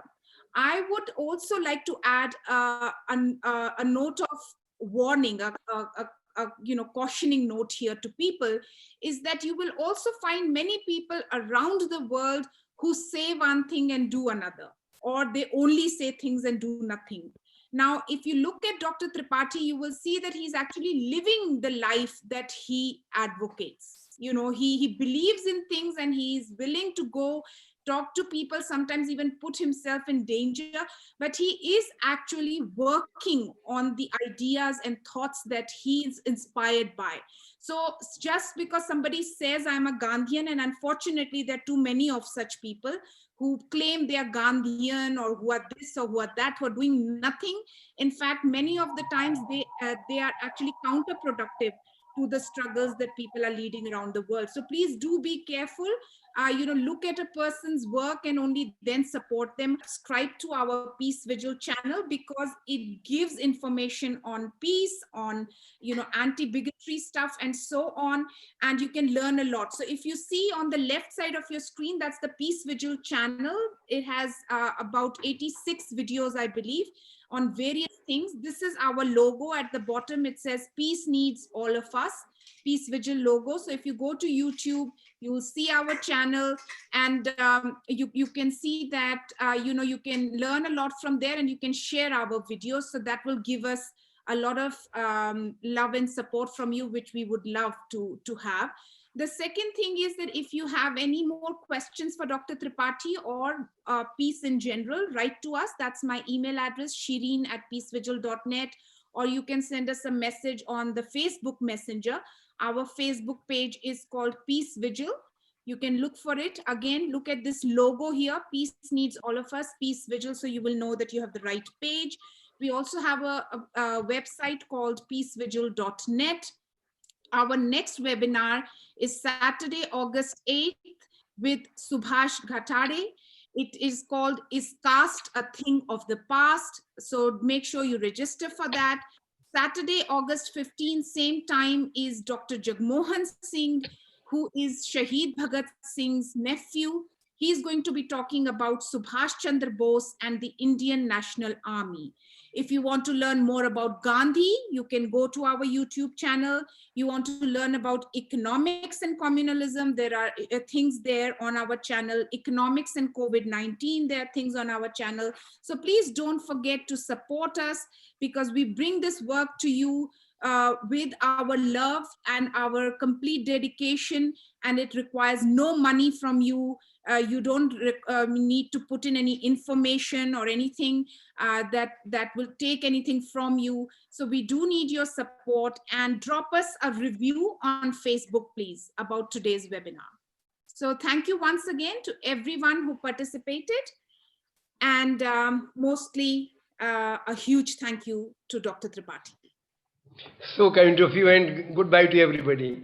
It has been a great pleasure and honor. Thank you very much, and also Eid Mubarak to everyone once again. सबको आपको भी. Take care, everyone. Bye-bye. Thanks for joining. Goodbye. Peace needs all of us.